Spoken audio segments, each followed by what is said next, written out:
그럼 우리나라에 미치는 영향을 한번 보도록 하겠습니다. 우리나라에 미치는 영향을 보시면 일반적으로 보시면 탄소 집약도가 높을수록, 그러니까 GDP당 온실가스 배출량을 온실가스 집약도라고 이야기하죠. 높을수록, 또 수출 의존도가 높을수록, 그죠? 탄소 국경 조정에 의해서 큰 영향을 받을 가능성이 있죠, 아무래도.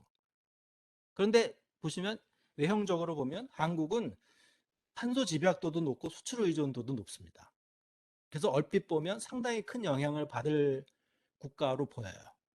한국의 탄소 집약도는 그러니까 천 달러당 천불 생산 GDP 1000불당 0.34kg 정도 됩니다. 이거는 OECD 국가 중에 6위예요. 그러니까 많이 배출하는 나라야라는 거죠. 그래서 OECD 평균은 0.2, 미국은 0.34, 우리하고 이제 비슷하고요. 일본이나 유럽의 OECD 국가들은 훨씬 낮습니다. 여기 보시면 이제 탄소 집약도가 이렇게 점점 낮아지고는 있죠. 그러니까 GDP 1000불당 탄소 배출량이 점점 낮아지고 있는데 OECD도 낮아지고 있고 우리나라도 같이 낮아지고 있는 추세인데 아직은 한국이 더 OECD보다는 높다. 탄소 배출이 많다는 거죠. 네, 볼 수 있고요. 수출 규모는 세계에서 8위입니다. 세계에서 8위고 OECD 중에서는 7위고 수출이 GDP에서 차지하는 비중이 엄청나게 높아요. 그러니까 탄소 집약도도 높아, 수출 액도 많아, 수출이 차지하는 비중도 높아. 그러니까 이 수출품에 대해서 탄소 국경세를 물리면 상당히 영향을 받을 것처럼 이렇게 보여지지 않습니까? 이렇게 당연히 보여지긴 하는데, 그래서 대경제정책연구원이 분석한 바에 연간 한 10억 6,100만 원, 한 1조 2천억 정도. 아까 그 E3 샌드백 그거하고 지금 비슷하게 이제 했어요. 그래서 한 1.6% 추가 관세하고 동일하기 때문에 굉장히 걱정된다 이런 얘기를 했는데 이거는 거의 CBAM 구매 비용에 입각한 것 같아요. 차감이나 이런 부분은 제대로 따져본 것인지 그 부분은 이제 확인은 못했습니다만 그래서 제 생각에는 부정적 영향을 받는 산업 영역이 존재는 해요. 철강처럼. 우리나라 사실 철강 이외에는 영향을 받는 부분은 없습니다. EU가 정한 5개의 그 중에서는. 그러나 전반적으로 부정적 영향을 미치진 않는다. 포스코는 이제 굉장히 큰 영향을 받겠죠. 철강이. 왜냐하면 무역 재편 공로를 통해서 또 국내 탄소 가격제 운영에 따라서 긍정적 영향도 존재한다. 그렇게 볼 수가 있겠습니다. 그래서 이 부분에 대해서 좀 말씀을 드려보면 구 교수님 제가 언제까지 해야 되죠? 한 5분에서 10분 정도 더 하실 수 있습니다. 예, 그한 10분 정도 내에 끝내는 것으로 하겠습니다. 네. 예, 그래서 김선진, 안희정 이분들은 이제 한국은행의 전문가들이세요.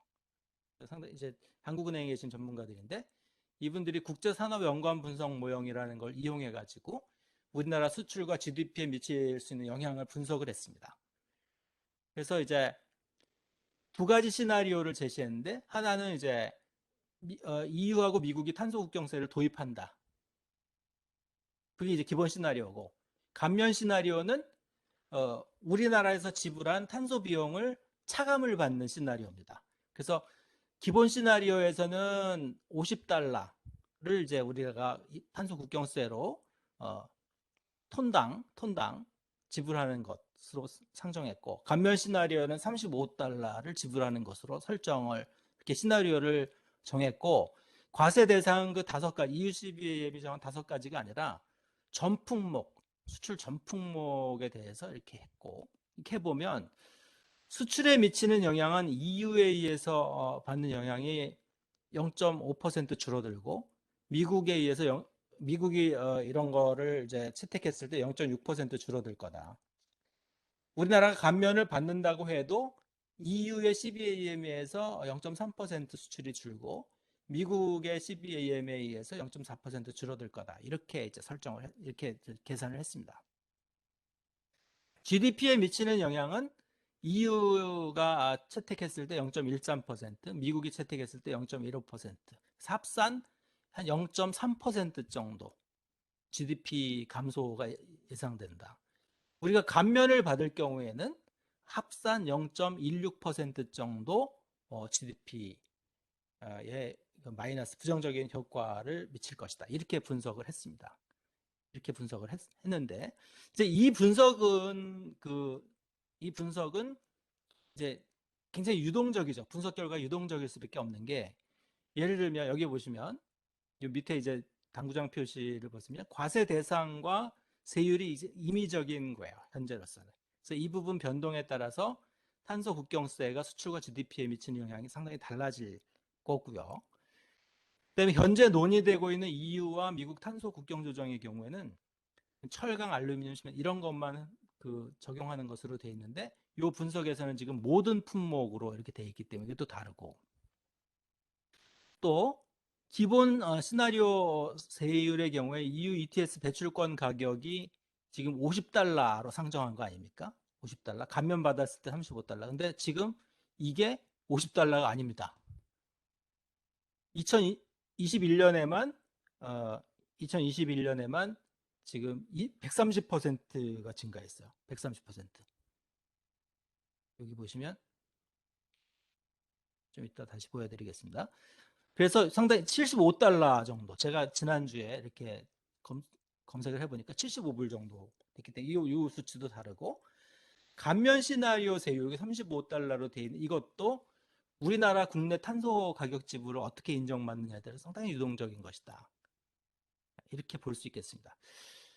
그래서 이제 그 부분에 대해서 부연적으로 좀 말씀을 드리면 탄소 국경 조정의 경우에 적용 대상 산업 범위가 확대될 경우 앞으로 이제 확대된 가능성이 높습니다. 지금 일단 5가지 산업 제품에 대해서만 물리는 것으로 되어 있습니다만은 확대될 경우에는 를 상정해 보고 우리나라는 이건 이제 다른 생각을 하실 수도 있지만 다른 분 수출 경쟁국에 비해서 탄소 가격 부과 수준이 높아요.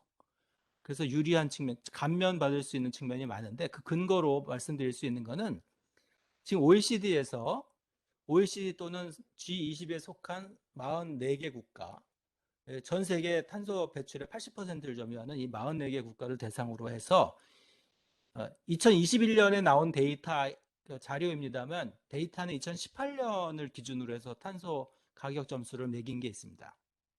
그러니까 얼마나 탄소 가격을 많이 물리냐.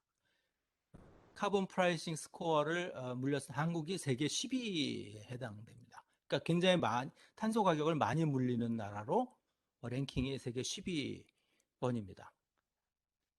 여기 보시면 이렇게 되어 있습니다. 국가별 탄소 가격 점수가 2018년의 경우에 49%로 되어 있어요.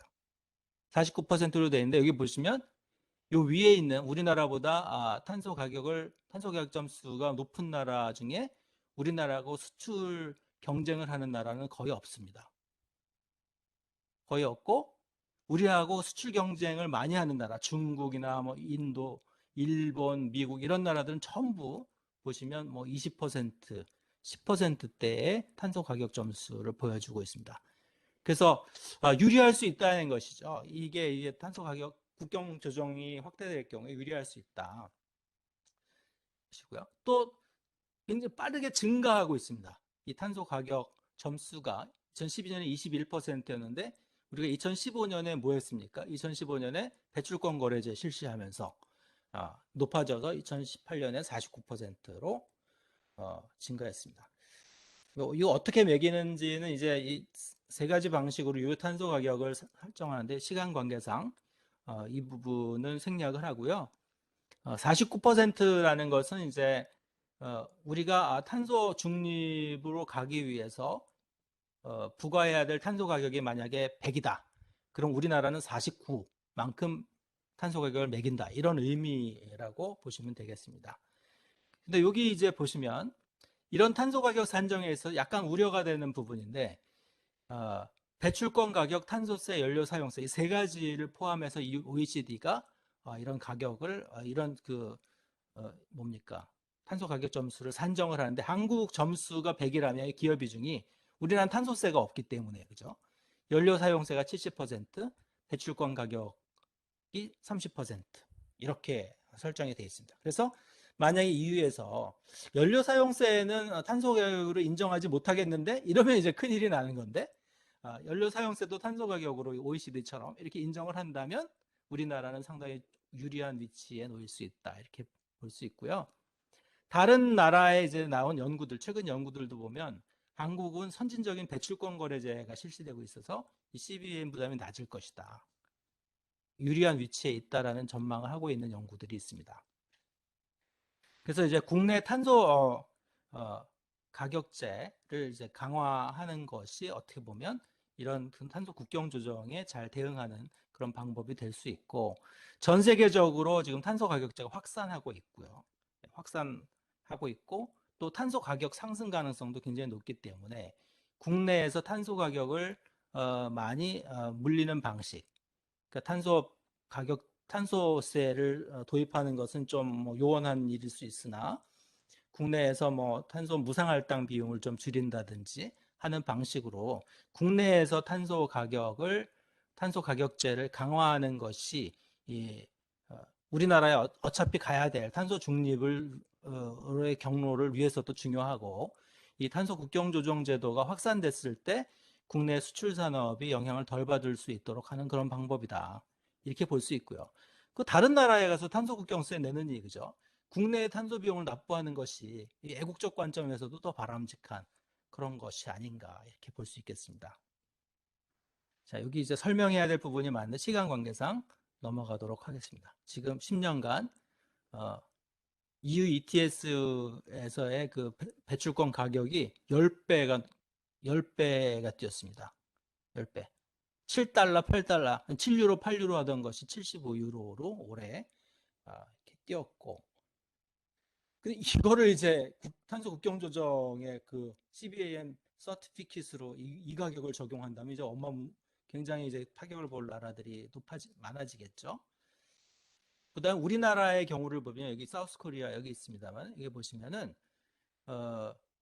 탄소 가격으로 커버하는 그 커버리지가 70%가 넘습니다. 이렇게.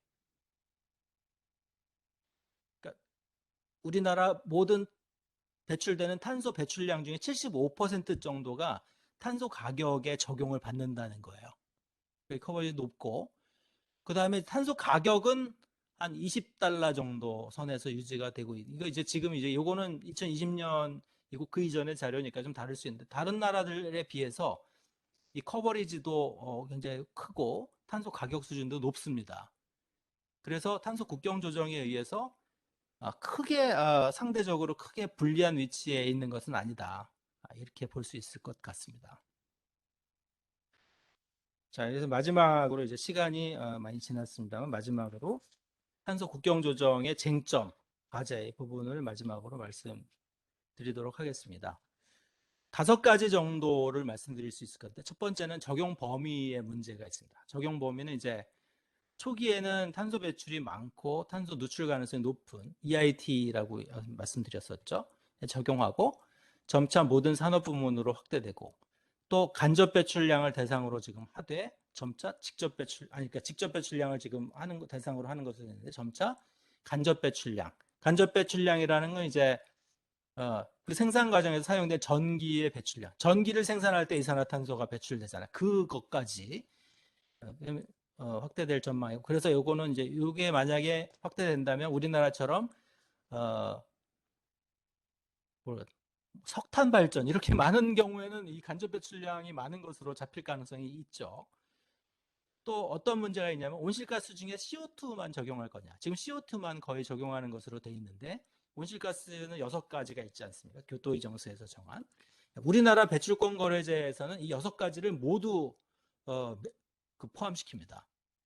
근데 EU는 이제 CO2만 적용을 하고 있기 때문에 이 온실가스의 범위가 넓어지면 우리나라로서는 나쁠 것은 없는 거죠. 우리나라는 이미 다 포함하고 있는 것이기 때문에 있고, 적용 면제 국가, 개발도상국들의 적용을 면제할 것인가. 이건 CBDR, Common but Differentiated Responsibilities 원칙이죠. 그러니까 국제환경협약들이 공통적으로 가지고 있는 원칙 아닙니까? 공통의 차별화된 책임, 이 원칙 합치성 관련해서 면제될 가능성이 높고, 또 탄소 가격 제도를 운영하고 있는 우리나라와 같은 나라들에 대한 면제. 전체는 아니더라도 차감의 형식으로 안 할 수가 없어요. 왜냐하면 그거를 면제하지 않으면 이중 부담이 되기 때문에 WTO의 그 기본 원칙, 최혜국 대우, 내국민 대우 이 원칙하고 전부 어긋날 가능성이 높아서 면제할 가능성이 높지 않은가 이렇게 보여지고요. 그다음에 WTO 규범 합치성 문제가 있죠. 그러니까 이제 대부분 이거 뭐 보호주의 아니냐, 보호무역 아니냐, 자기네 산업 보호하려고 가트 제1조, 3조 최혜국 대우, 내국민 대우 그 규정 위반하는 거 아니냐 이렇게 이제 비난을 많이 하고 있기 때문에 결국은 EU의 입장에서는 EU는 일관되게 얘기하고 있어요. WTO 규정하고 합치되는 방향으로 하겠다라는 걸 일관되게 이야기하고 있기 때문에 결국은 뭐냐 하면 자기네 영내 기업에 물리는 탄소 가격과 수입품에 물리는 탄소 가격이 동일하다는 것을 보여주는 식으로 갈 수밖에 없기 때문에 결국은 차감을 해주던가 아니면 자기네 영내의 기업에 대한 그 프리 얼라원스를 그러니까 무상할당을 줄이던가 하는 식으로 갈 수밖에 없게 되겠죠. 또 한 가지 이제 EU가 기대고 있는 그런 거는 가트 20조의 건강 및 생명 보호 목적의 일반적 예외 조항에 과연 이 탄소 국경 조정 제도가를 실시하는 것이 이 가트 20조에 비추어 봤을 때 정당화될 수 있는지 이 부분을 이제 이 부분을 보여주는 것이 관건이 되겠죠. 그래서 어쨌든 이 20조를 충족하는 방향으로 뭔가 제도를 설계할 가능성이 높다 이렇게 보여지고요. 세 번째는 탄소 국경 조정에 따른 세수 문제가 있습니다. 그러니까 세수가 한 90억 유로에 달할 거다. 90억 유로면 얼마입니까? 한 10조 원 정도 되는 거잖아요. 꽤 많지 않습니까? 1년에 10조 원을 걷어들이는데 이거를 어디다 써야 되는가? 그래서 이제 지금 얘기 나오는 것들을 쭉 보니까 EU나 그 회원국들을 위해서 이걸 또 쓰는 거는 너무 좀 속보이지 않느냐. 결국은 자기네 그 국익을 위해서 하는 거 아니냐. 이렇게 이제 비난받을 가능성이 높고 하기 때문에 최근에 나오는 논의들을 보면 전부는 아니더라도 저탄소 기술 개발 또는 LDC, SIDS 요 나라들의 저탄소 전환을 개도국을 그러니까 지원하는 재원으로 활용하는 것이 바람직하다. 이게 이제 어떻게 쓰여질지 이것도 쟁점이 될 것 같고요. 그다음에 최빈 개도국에 대한 처우 문제가 있습니다. 지금 이제 EU CBAM 계획의 적용 면제가 명시가 되어 있지는 않는데 제가 계속 말씀드렸습니다만은 미국은 일관되게 면제한다고 얘기했기 때문에 EU CBAM도 면제할 가능성이 높고 근거가 여기 있습니다. 왜 적용을 면제해야 되느냐? CBAM 적용이 절대 수치 관점에서 봤을 때 아까 이제 우리 분석 결과 봤잖아요. 그죠? 수출과 무역에 미치는 영향이 크지도 않고 근데 이 정도 크지도 않은데 이 정도 크기가 LDC의 후생에 있어서는 굉장히 중요할 수 있다. 왜냐하면 워낙에 이제 없으니까 없는 나라들이기 때문에 그 다음에 LDC를 CBAM에서 적용해도 그 적용하고 안 하고에 따라서 온실가스 배출 감축량이 크게 줄어들어도 이 영향이 크게 없기 때문에 기후혁신 노력하고 탄소 노출에 미치는 부정적 효과는 별로 크지 않은데 굳이 이 후생에 중요한 영향을 미치는 여기를 면제하지 않을 이유가 없지 않느냐 이런 거고요. 그 다음에 수입량이 일정 규모, 미국은 계속 이제 수입량이 몇 퍼센트 이하인 경우 면제한다 이런 얘기 하는데 이 경우에 한해서 면제한다면 이 제도의 취지도 살리고 LDC도 보호할 수 있고 이런 그 대안도 제시가 되어 있는 상황입니다. 끝으로 내재 탄소량의 결정 문제가 있습니다. 과연 그 수입품에 내재된 탄소량을 몇 톤으로 볼 거냐. 그래서 톤당 이제 CBAM 그 인증서를 사야 되기 때문에 이게 굉장히 복잡하고 어려운 문제라는 거죠. 특히 개발도상국이나 유럽 내에 있는 중소 수입 기업의 경우에는 이거를 보여준다는 것이 내재 탄소량을 명확하게 보여준다는 것이 굉장히 어렵고 제3자 공인기관이 내재 탄소량을 검증해서 이렇게 줘야 되는데 이 검증이 데이터 부족이나 이런 걸로 인해서 못 받을 경우에 결국은 디폴트 밸류를 적용할 수밖에 없게 되는데 디폴트 밸류는 아까 말씀드렸듯이 생산국에서 배출량 평균치에 기초해서 설정하는 하거나, 근데 그 나라에 이제 데이터가 없고 MRV, 메저먼트 뭐 리포트 베리피케이션 그 제도들이 없으면 결국은 수입국의 해당 제품 생산 기업의 하위, 다배출 10% 기업의 평균치에 기초해서 이렇게 매기면 굉장히 많이 내게 되잖아요. 좀 억울한 측면이 있게 되는 거 아닙니까? 그래서 이렇게 이제 디폴트 밸류를 이 하위 10% 이렇게 설정할 가능성이 좀 높아지고 있는데, 이렇게 될 경우에는 상당히 높은 수준의 내재 탄소량을 설정하게 되고, 그래서 수출국과 수입 기업의 경쟁력을 약화하거나, 또는 개발도상국들 중에서도 자기는 저탄소 생산 방식을 많이 하고 있는데 제3자 공인을 못 받았다고 해서 이 디폴트 밸류를 적용받았을 때 불리할 수 있는 그런 측면도 있기 때문에, 이런 문제들도 이제 앞으로 봐야 될 것 같습니다. 예, 시간이 조금 지났는데, 예, 이상으로 설명을 마치도록 하겠습니다. 네, 윤 교수님 감사합니다. 뭐 시간 아주 잘 써주셨고요. 예, 네, 1시간 이내로 발표 아주 자세한 내용 잘 해주셨습니다. 저도 몰랐던 내용들 너무 많이 배웠고요. 정리가 확 되었습니다. 대단히 감사합니다. 온라인상으로 여러분들께서 참여하고 계시는데요. 혹시 질문 있으실까요? 질문 있으시면 마이크를 켜시고, 그다음에 본인 저희 관등 성명이라고 하죠. 간단한 소속과 성함 말씀해 주시고 질문해 주시면 되겠습니다. 질문은 가급적 짧게 해 주시면 감사하겠습니다. 자, 늘 질문이 그렇더라고요. 처음 하시는 분이 물꼬를 터주시면 그 다음에 줄줄줄 하시는데 처음에 아무도 안 나서 시면 좀 다들 망설이시는 것 같은데요. 질문 없으십니까?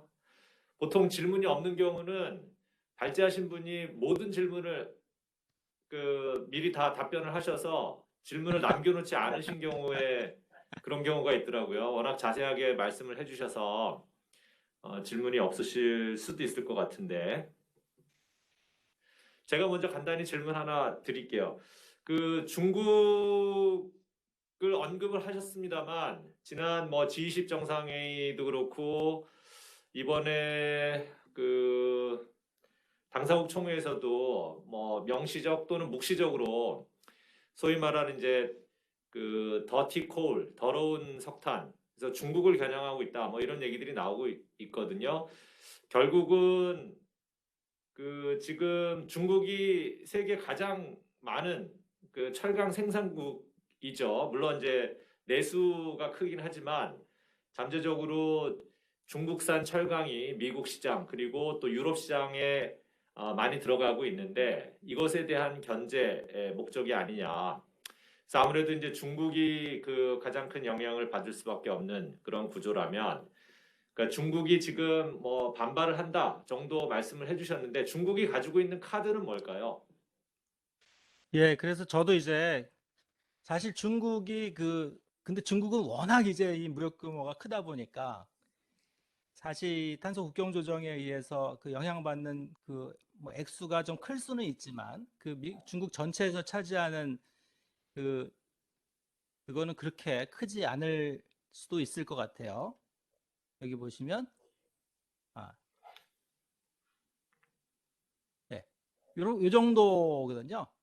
이 정도. 사실 중국의 경제 규모로 봤을 때 러시아, 우크라이나, 터키보다 인증서 비용이 적게 이렇게 설정이 돼 있기 때문에 생각보다 그렇게 크지 않은데, 말씀하신 대로 앞으로 이제 미국이 이거를 적용을 하고 또 다른 분야에도 적용이 되고 이랬을 때 이제 중국이 굉장히 영향을 받을 가능성이 있기 때문에, 중국이 미리 이제 뭐 막 비난을 하고 이렇게 하면서 중국 나름대로는 내부적으로 다 대비를 하고 있는 것 같아요. 중국이 지금은 탄소 가격제 수준이, 중국이 이제 아까 OECD 탄소 가격 지수 측면에서 봤을 때는 9%밖에 안 됩니다. 우리나라 49%인데. 9%밖에 안 됐지만 올해 국가적 수준의 배출권 거래제를 도입했어요. 올해. 그러니까 앞으로 이제 이 탄소 가격제 강화 쪽으로 가는 거죠, 중국도. 그래서 중국의 경우에는 올해 국가적 차원에서 이 탄소 가격제, 그러니까 배출권 거래제를 도입을 했지만 그 이전에도 성 차원에서 그러니까 뭐 어, 제가 정확히 기억은 안 나는데 지방 정부 차원에서는 이 배출권 거래제를 실시를 했었고 올해 국가적 차원에서 배출권 거래제를 실시함으로써 아무래도 이제 국내에서의 그 배출권 가격, 그러니까 그 카본 프라이싱을 강화하는 쪽으로 그 밖으로는 이제 이 부분에 대해서 뭐 보호무역이다 이렇게 비난을 하고 이제 좀 약간 완화된 형태로 제도가 만들어질 수 있도록 그렇게 가겠지만 내부적으로는 중국도 2060년까지 탄소 중립을 선언한 상태거든요. 그리고 국내 그 환경오염 측면에서도 어차피 탄소 그 석탄 발전이나 이런 것들은 줄일 수밖에 없는 상황에 있어서 결국은 뭐 그렇게 하려면 여러 가지로 이제 탄소 가격제 같은 것들을 강화할 수밖에 없는 국내적인 상황도 있는 것 같습니다. 그래서 외부적으로는 그게 비난을 하지만 그리고 당장에 EU의 이 CBAM에 의해서 크게 영향을 받지는 않지만 앞으로 미국이 채택하고 이 품목이 늘어날 경우를 대비해서 내부적으로는 탄소 가격제를 계속 강화하는 그런 추세를 보이고 있다. 그렇게 봐야 되지 않을까 싶습니다. 네, 감사합니다. 혹시 다른 질문 있으실까요?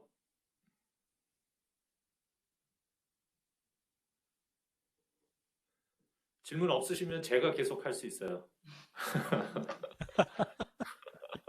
제가 궁금한 점이 많습니다. 그 구민규 교수님은 그 이 무역 환경 이 분야의 그 최고 권위자신데. 아예 뭐 그건 아니고요. 그러면 또 한 가지만 제가 더 말씀드릴게요. 네. 그러니까 결국은 이게 이제 국경 조정세라는 게 부담이 되면, 그러니까 EU 내에서 이제 가격이 올라가는 거 아닙니까? 소비자 가격이 올라가고 그러면 공급이 줄어드는 효과가 있을 거예요. 근데 보통 그런 경우에는 이제 세금을 징수하는, 그러니까 관세를 부과하는 국가가 그 관세 수입을 얻게 되는데, 이제 이 경우에는 EU가 좀 난감할 것 같다는 생각은 들었어요. 교수님 말씀하신 것처럼, 그러니까 우리나라가 지금 이제 그 배출권 거래 제도를 운영하고 있고, 그것이 우리나라 배출권 거래 제도에 따라서 국고 유출이 없는 셈이잖아요. 그러니까 우리나라 안에서 그게 이제 돌아가는 거니까. 이제 그 경우에는 EU의 입장에서는 관세 수입이 없어지는 거고, 실질적으로는 이게 수출 자율 규제, 그러니까 일종의 쿼타로 작용할 가능성이 대단히 높습니다. 그러니까 우리 지금 이제 미국하고도 지난 2018년 이후에 그 수출 자율 규제 협상을 해서 포스코 등이 나쁘지 않았거든요.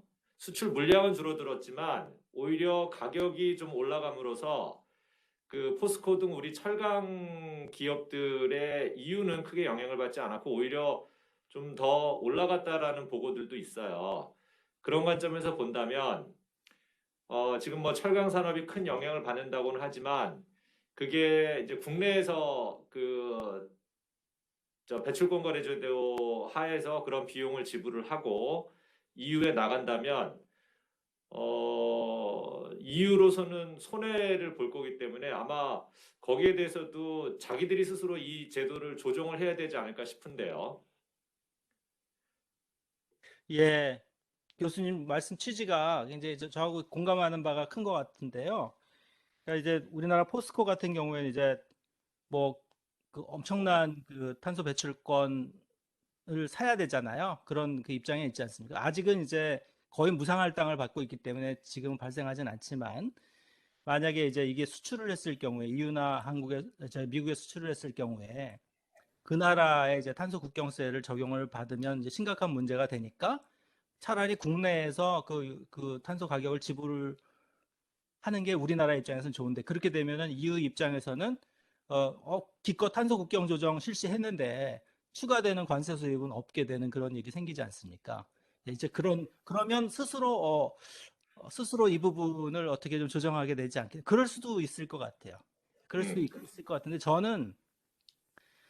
저는 이제 이 탄소 국경 조정을 생각하면은 이건 어차피 글쎄 없어질지는 모르겠지만 근본적으로 한시적 성격을 갖고 있는 제도 아니냐 이렇게 생각합니다.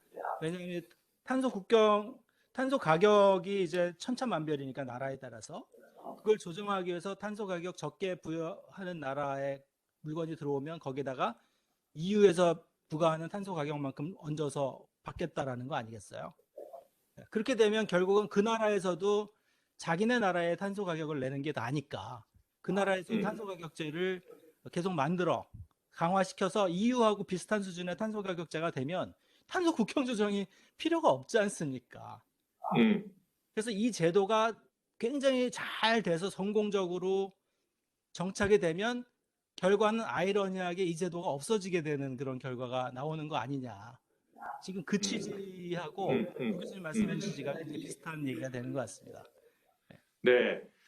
그래서 이게 이제 집행론 차원에서 보면 EU가 안고 있는 딜레마가 보이는 것 같아요. 그러니까 제가 이제 매틀랜드 모형을 좋아하는데 네. 그 목표 모호성 차원에서 보면 목표 자체가 대단히 모호하지 않습니까? EU가 이거를 꺼낸 이유가 전 세계의 탄소 중립을 위해서 기후 변화를 완화하기 위해서 이 목표인지 물론 이제 명분은 그렇게 내세우고 있지만 실제로 이제 무역에 적용할 때는 EU 내에서 EU에 있는 시민들의 건강, 안전, 동식물 뭐 이런 차원에서 근로자의 안전 뭐 이런 차원에서 적용을 하는 건지 그 사이에서 지금 EU가 대단히 모호하다고 생각이 되거든요.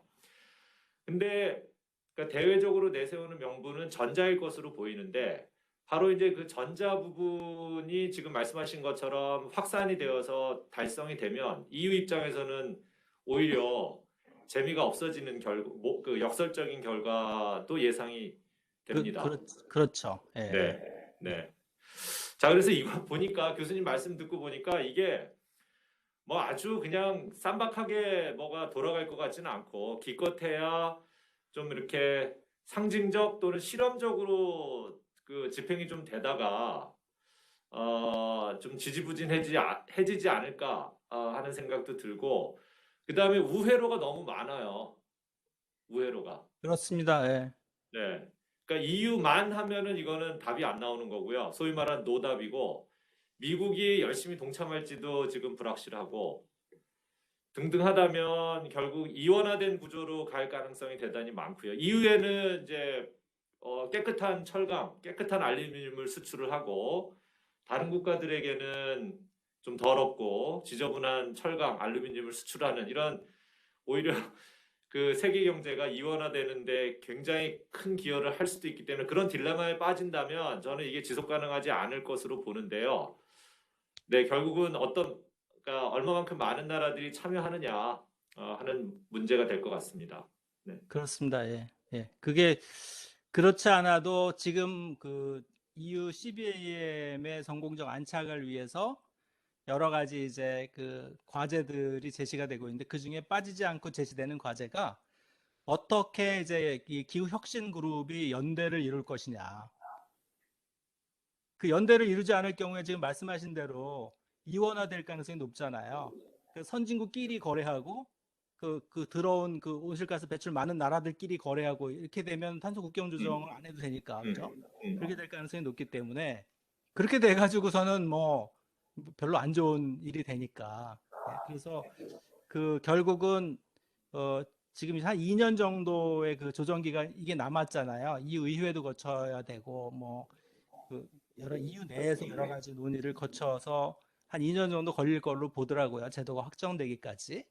근데 아마 그 과정에서 미국이 좀 동참을 한다든지 이러면 이제 확 이제 지형이 달라질 가능성도 있지 않느냐. 근데 미국의 경우에는 그래서 EU처럼 그렇게까지 그 하지는 않는데 그렇게까지 적극적으로 기후 노력을 하고 있지는 않지만 그래도 미국도 아마 그 지금 분위기로 봐서는 뭐 하지 않겠느냐, 언젠가 하지 않겠느냐 그런 생각이 들고 저는 어떻게 생각하냐면 저 3년 뒤에 트럼프가 다시 나오면 완전히 도루묵 되는 거 아니에요? 그죠? 도로목 되는 거고요.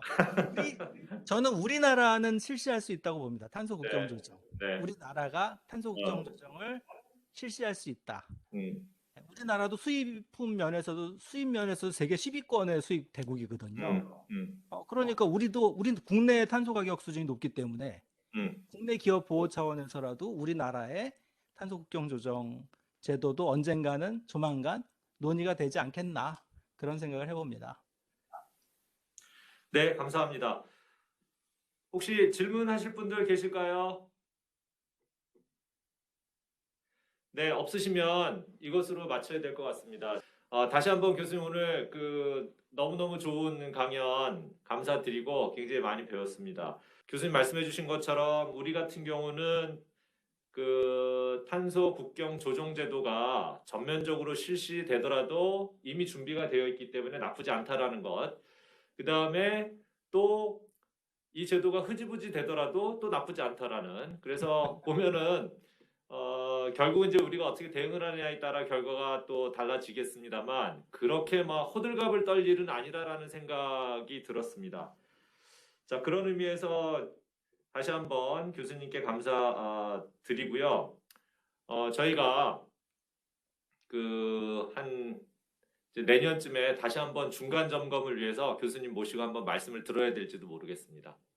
네, 감사합니다.